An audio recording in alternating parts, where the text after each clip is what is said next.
Hello everyone, I'm Eric. Today we will talk about Africa education.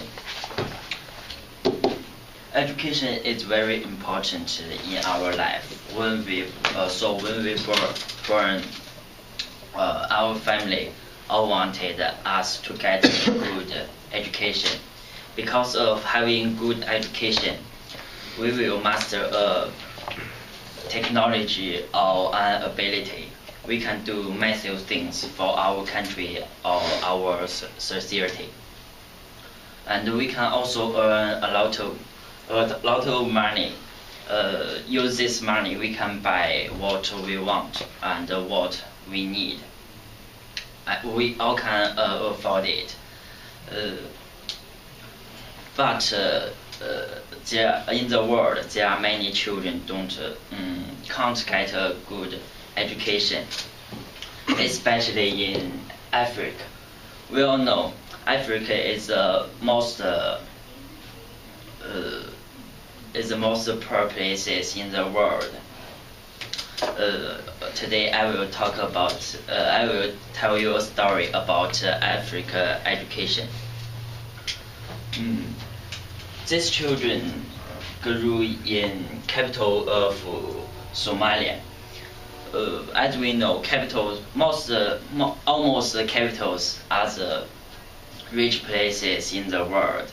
But in Somali children, they told people they are not rich because their school set up in 2004 by Young Development Organization. In their school, there are 170 students. 92. The number of girls is 92, but there are only 4 teachers. Every day they just have half an hour class from 10 a.m. to 10:30 a.m.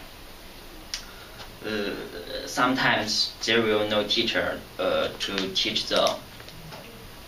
Maybe some students will think, wow, it's so happiness, just have half hour class. But they are not, it's true that they are not happiness. Every day when after school they need to do a lot of work to earn money and to help their family. Almost all of them, they forgot what they learned from school, and they don't know very easy question. So what a terrible things. Okay, thank you for listening. Here's Fahad. He will talk about what causes Africa education and the affairs of education. Okay, Fahad, come on. Thank you, Eric. And now I'm going to talk about the causes and the effects. As you see, there are the causes that I'm going to talk about. The first one, that the government don't have enough money, and the second one, that the citizens have a hard life. The government don't have enough money, so they don't offer good facilities to their citizens to learn and study in. Also, there is not enough school for every citizen in Africa. So not everyone in Africa can get his right to learn and study. The second reason, that the citizens have a hard life. Some people in Africa, they don't have something to eat. So in their day, they just want to find something to eat and work and trying to help their family. So the education is ignored because of their hard life. And now the effects that I'm going to talk about are: some people can't communicate with the adults, and the second one is they can't communicate with the world as well as we do. Some people can't communicate with the adults. I mean here the deaf people. And here is Patrick, and I'm going to talk about him. Director Daniel Bogado and reporter Kiki Kang made a video about him. They talk about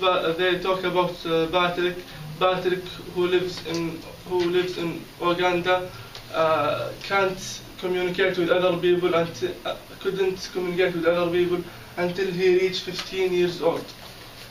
So he was very sad and poor. When someone taught him the sign language to communicate with other people, the massive happiness came to him because he could communicate with other people.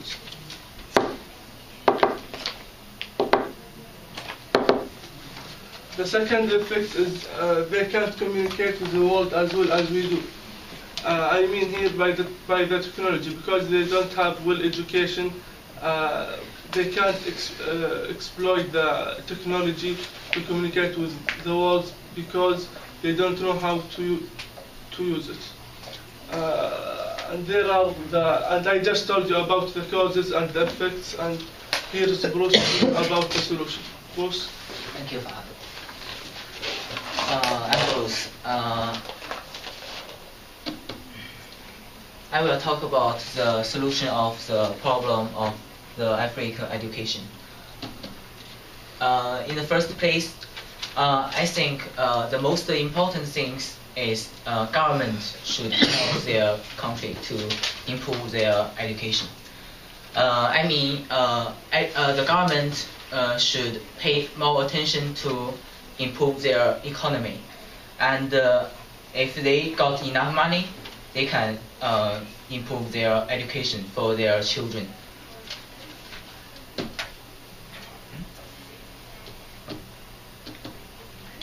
Thirdly, I think the developed countries should help the African countries. Why I said this? Because the developed country cost more than the developing countries the source, and they have ability to help the Africa to improve their education. For example, the America always help the developing country to improve their education or help their food, some things. The third one, the United Nations have responsible for the education of Africa, because there is no doubt that the United Nations is the biggest organization in the world. They have responsible for Africa's education. That's what I think. So I just told you about the solution of the problem of African education. Here is Eric. He will talk about the conclusion. Thank you, Eric. Bruce. Thank you for Fahad and Bruce telling us about causes, efforts, and solution. In conclusion, I just suggest you guys, if you can, give them a hand, because they also want to study. They also love study. They also have a dream. Okay, thank you for listening.